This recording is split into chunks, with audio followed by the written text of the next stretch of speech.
first, I thought Gorr reminded me of Kratos because he's out here trying to kill all the gods, but now I realize that he's not Kratos. He's that random, just innocent person that Kratos killed just for no reason. Welcome back to Villain Review, and today I'm looking at Gorr the God Butcher from the very polarizing film Thor: Love and Thunder. Is Gorr a new standout villain, or is he yet another forgettable foe? Let us break him down and find out. So this is my vow.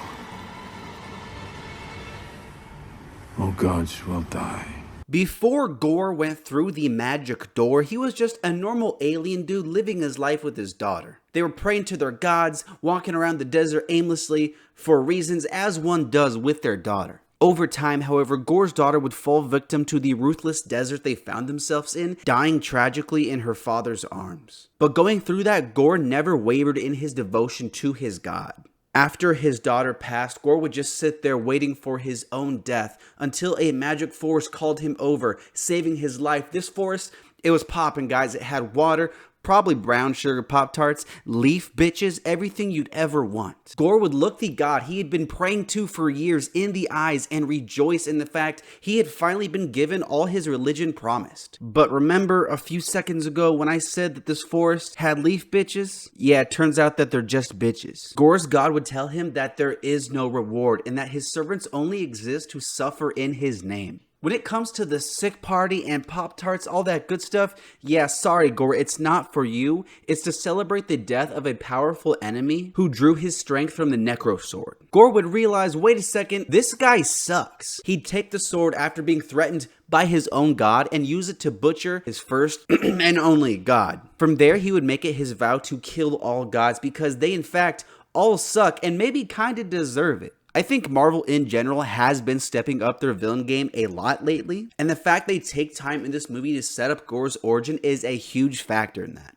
It raises some questions about religions and gods, and I think that there are actually some really interesting points there. And then you have all the stuff with his daughter, and that is a perfect way to immediately establish sympathy for the movie's villain. I think it's done really well, and honestly, we didn't even need the whole sword manipulation thing. I was already on board with the motive, and we've seen the evil artifact making a person evil a lot already in the MCU. Like, they definitely could have coordinated that better. Dude, you guys, I just saw Lord of the Rings.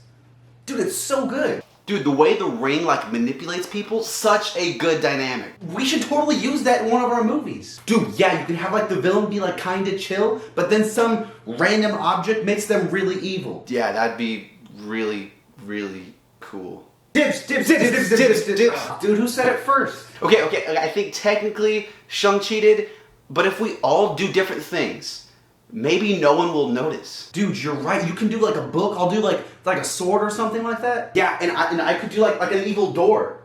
Hell yeah, evil door, right? I mean, you already have rings in your movie and all these other cool like artifacts. Okay, I said evil door. We're doing the evil door. Okay, evil doors. No. I'm sick of this. You guys think you're so much better than me with all your returning characters? I got Mandarin, okay? I got both of them. Oh, dude, relax. Okay, you have both Mandarins, but you don't have any recognizable actors. That's not true. That's not true. I have Aquafina. You know that. I have her. He's got a point. Okay, fine. Screw you guys. I don't need you. My movie's gonna be way better than both your guys. Okay, screw that. Dude, what is his problem? I don't know. He's probably just mad that our movies are gonna be way better. Dude, there is no way our movies are worse. It's impossible, right? Right? My daughter is the lucky one. She does not have to grow up in a world of suffering. I saw my grandma after this movie and I said, "Hey grandma, what did you think?" My grandmother, guys, looked me in the eyes and said, "Grandson, there were a lot of jokes in that one, I'll admit it, but Christian fucking Bale, hell yeah, motherfucker Christian. Oh yeah, give it Bale. Every award ever. He's the best actor of all time. He is built different. Christian Bale. You can't stop him. He's too good. To which I said, "Grandma, you need to take your pills, but also you're correct. Not only is Christian Bale one of the best actors in the MCU, this is also one of the best performances in the MCU, Period. Since we get some time with Gorr in the very beginning of the film, we see just how far he spirals once obtaining the Necro Sword. He's a man who has lost everything, and now he wants to take all that he can in return. The motive works so well because I think it makes sense. If I pray to every god ever right now for a cheeseburger, I'm not going to get that cheeseburger, unfortunately. And if you think that's bad, now replace that cheeseburger with your dead daughter. It makes it a little sadder, huh? Also, the design of Gorr, hell yeah. This movie gives us some good gore horror. Wanda was the scariest villain in the MCU for like 10 seconds because some of these shots with Gorr are freaking freaky as hell. I love the black and white color palette around Gorr, and it makes for the only moments on screen nobody can deny were awesome. Thor is one powerful jabroni, okay, so naturally Gorr has to be the strongest jabroni, and hell yeah, he is. He holds his own against Thor, Valkyrie, and Mighty Thor. In fact, Mighty Gorr is such a powerful enemy, it feels like the next step up from Hela, who was incredibly powerful in her own right. Just like a lot of good villains, he poses a question that might actually have some merit to it, especially once we meet some of the dirtbag gods, but the way he goes about it isn't something we agree with.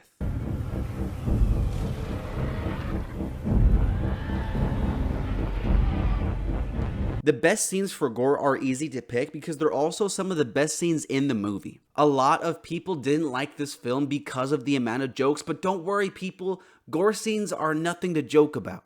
The first scene is incredibly sad, and it sets up not only Gorr, but the gods who might not always be as friendly as the guy from Ghostbusters Answer the Call. In fact, the more gods we meet, the more it feels like Thor is the anomaly among these entitled, power-hungry douchebags. The next scene we get is when he goes to attack Asgard, and this shot, coming up right here, I'm gonna say it, one of my favorite shots in the MCU, and Wanda, sorry, you know I love you, but this is scarier than anything in Doctor Strange. It's eerie. You just see Gorr standing there staring. It's freaking me out right now. I can't sleep tonight. The atmosphere around Gorr is always just, it's fantastic. When he taunts the kids, when he ties up all of our heroes and starts to tear them down emotionally.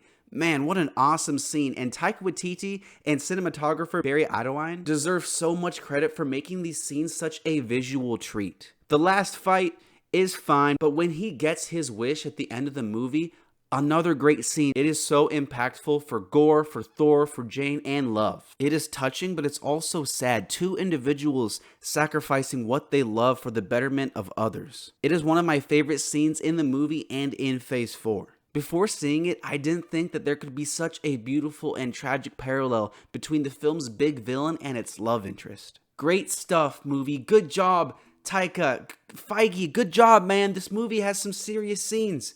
Enjoy them because they're great. Okay, stick with me on this one. Gorr is like Coke because they're both white, dangerous, and addicting. Everyone and their papa left the theater going, Gorr was good, but he should have been in the movie more. Don't get me wrong, I agree, but as far as villain screen time goes, he's actually one of the higher ranking villains in the MCU. It just feels like he's not in it enough because he's such a cool character, you're always gonna want more. There's no such thing as too many Gorr scenes because they're so damn entertaining and Christian Bale is so good. They always say leave them wanting more, and Gorr did just that, and I consider it a good thing. Are you a Valkyrie? Yes. How exciting.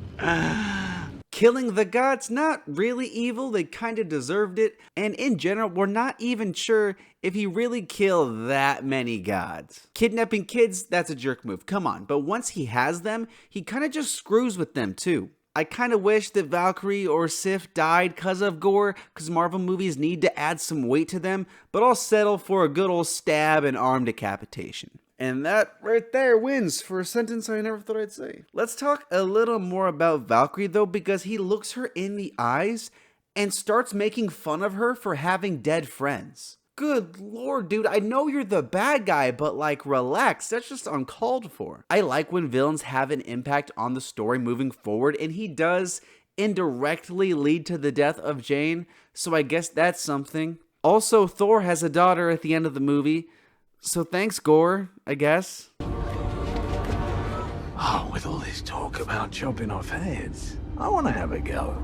You know a villain is good when they're almost unanimously agreed to be the best part of the movie they're in. I actually like this movie too, and I still think he's the best part. The origin is simple, but it effectively gets us to understand who this guy was and what made him into the villain we see. And of course, to the surprise of literally nobody, Christian Bale delivers one of the best performances I think the MCU has seen, definitely among the villains. The design, the color palette, and the style around him just make him feel unique, and while there are some things I wish we saw, I am happy with what we got. I'm gonna give Gorr the God Butcher an 8.5. Know your pain. Love is pain. Thank you so much for watching, and let me know what you think of Gorr in the comments below. Let me know who I should review next. Sounds good, thanks for watching, I'll talk to you later.